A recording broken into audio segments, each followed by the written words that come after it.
water, earth, fire, air. Long ago, the four nations lived together in harmony. Then everything changed when the Fire Nation attacked.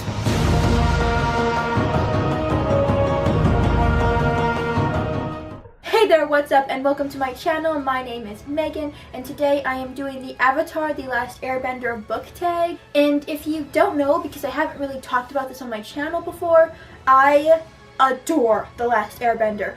I love it so much. I have seen series like 3 or 4 times, and I've watched Legend of Korra, and I have read all the comics, and I don't currently own all the comics, but I have read them all. I own Smoke and Shadow and the North and South, and here I'll just put this clip. Oh!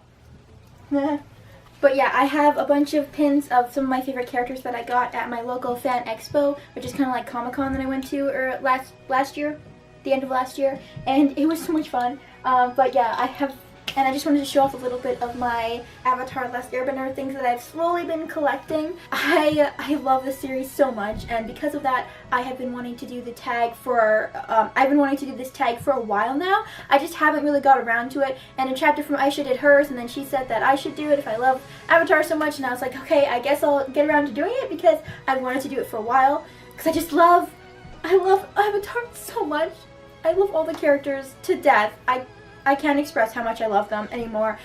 Also, this tag was created by Hannah at the Clockwork Reader. I'll link her channel down below, although she's a rather bigger booktuber, so you've probably heard of her, especially if you come in and watch this tag, but I'll link it down there anyway.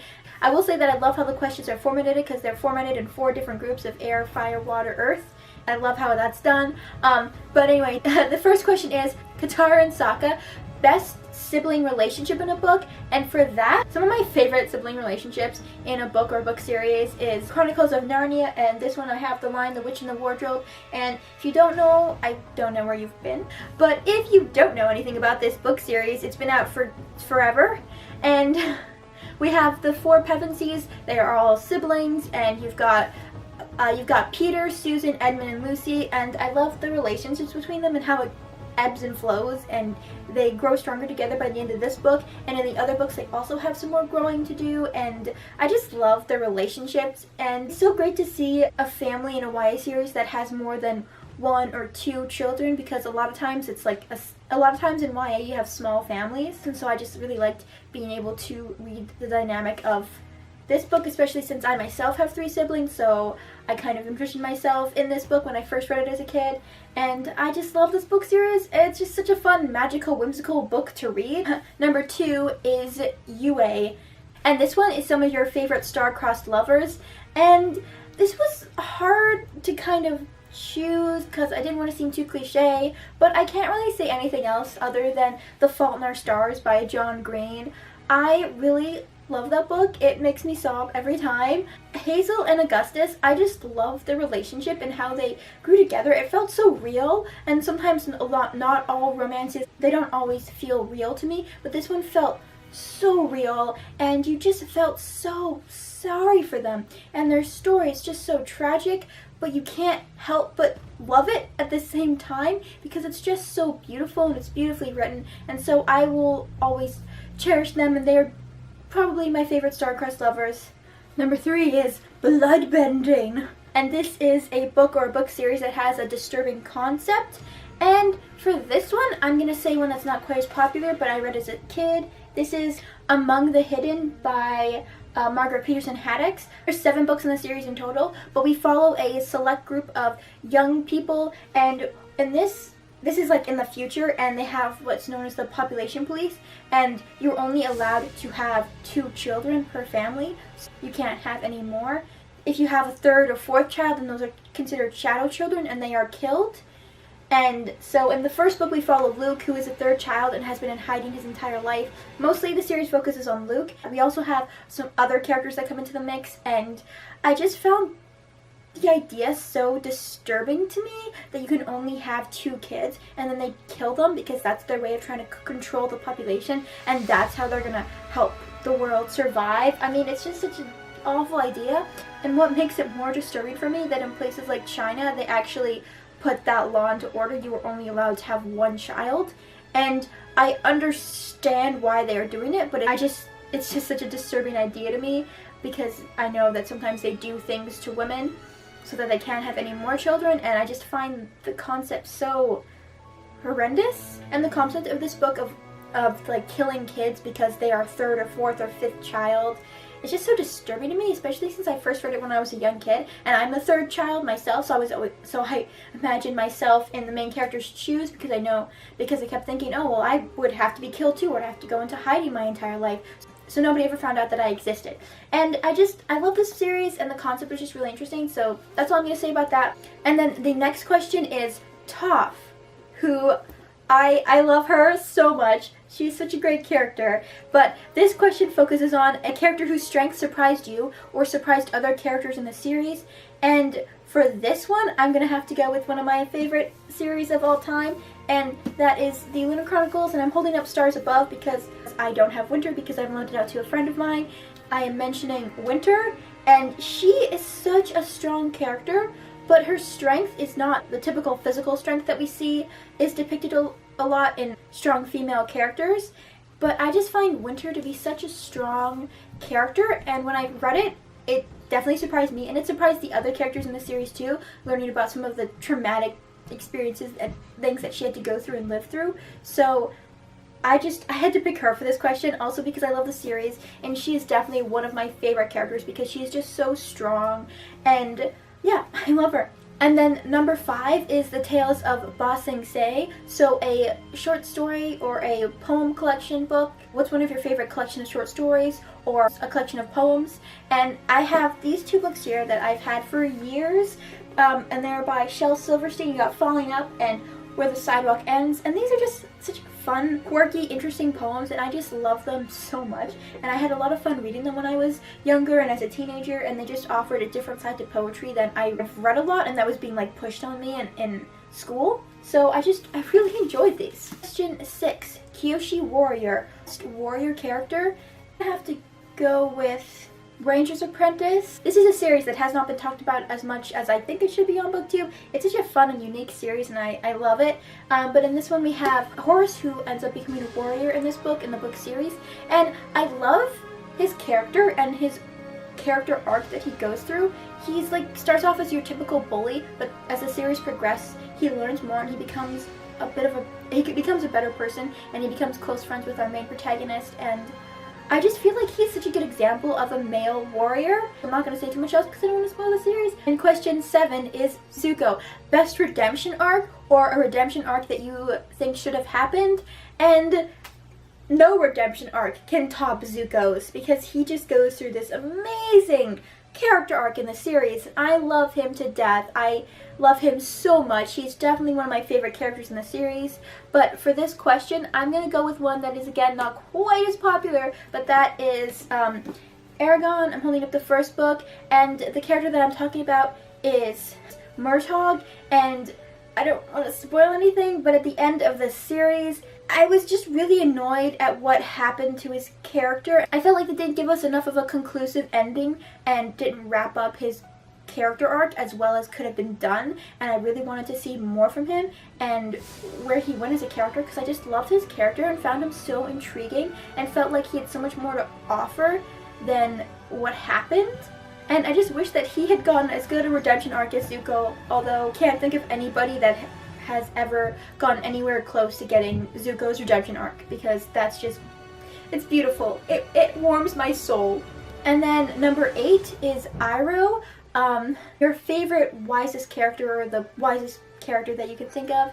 And although Iroh is just so, he's so smart and I love him. So for this one, I'm going to say one that I don't know if anybody else has used, but I'm going to say Haymitch from the Hunger Games series. And I don't know if he's the wisest character out there, but I definitely say that he helps keep Katniss and Peeta alive.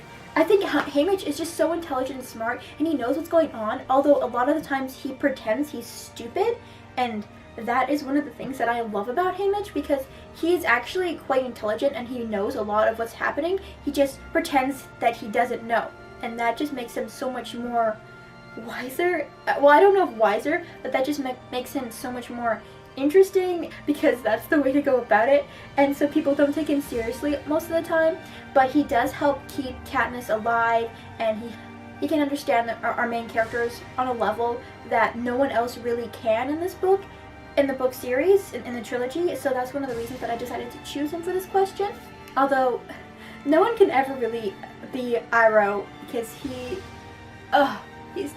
so perfect. And then number 9 is Azula. She's such a complex character as well, so intriguing. But for this question, it is your best downfall.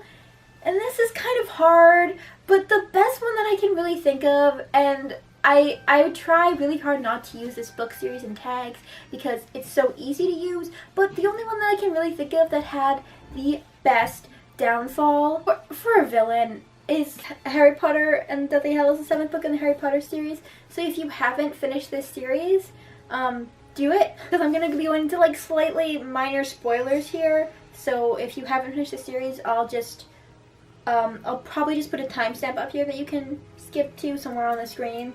You don't have to get spoilers. So there you go. Voldemort's death, I loved it. I loved when Harry and Voldemort were talking back and forth, and you could clearly see how scared Voldemort was. And when he died, he didn't shrivel up and disappear into ash. No, Harry Potter movies, that's not what happened.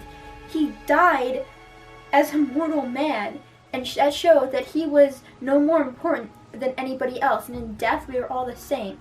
And that hit me so hard. And I loved how this all went down in the end. The end of Voldemort, the end of his Death Eaters, Bellatrix, and I just loved how it all happened. So yeah, that is by far my favorite villain death ever. So yeah, I'm only using Harry Potter once because because it would just be so easy to use it for like every single question, and I'm not gonna do that. And for question 11, it is Appa, and this is your favorite fictional animal. And this was really hard. There's so many fictional animals out there that I love, but I'm just gonna hold this book up, Marley and Me. The dog in this book is so adorable, and I have had dogs my entire life, so I just related to this book on a huge level, and I loved the dog in this one. He was just so adorable and just so dog-like, and I just could not help but love him, and I could not help but sob at the end of this book as well. And I haven't read it since because I don't know if I was emotionally capable of handling the ending of this book, but I just love the dog in this book. So I'm just gonna say Marley for this question. And then for question 12, it is based off of Aang, and this is the purest cinnamon roll, so a character who is really pure and purest cinnamon roll. And well, this was kind of hard to choose, but I ended up going with one that I've been reading recently, and that is Saz from the Mistborn trilogy. And he starts out as such an innocent little young man. Like, he starts as such an innocent teenager with this really weird accent that is super hard to understand what he's saying, and he's just so innocent, and I just want to like hug him and protect him and like take care of him, and I don't want anything bad to happen to him. And I haven't finished this series yet because I'm scared of what's gonna happen to all my characters, but he is just so adorable and innocent, and I just love him so much. And then question 12 is the Avatar state. So a character that is super stubborn or has trouble letting go, and for that I'm going with Elizabeth from Pride and Prejudice. I love her character, and Mr. Darcy. Elizabeth is really, really stubborn, and she definitely has trouble letting go of her perceived notions of people, and of course I'm talking about Mr. Darcy, but also she has a hard time letting go of her perceived notions of people, Mr. Darcy, and the other guy who she was friends with for a while. I can't remember his name. But she's just super stubborn, and I had to choose her for this one because I don't really get to talk about this book enough on my channel, and I just wanted to put it up here to give it some love. And that is all the questions for this tag.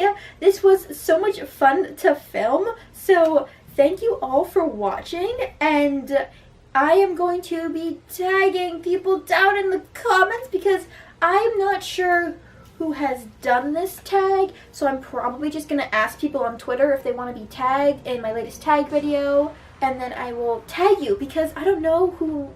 A lot of people have already done this tag because it's been out for a few years now, so I don't know who has done it or who hasn't. And that has been all for this video. So thank you so much for watching, and give this video a like if you enjoyed it. Subscribe down to my channel if you want more bookish content from me. And that's all for now. Bye!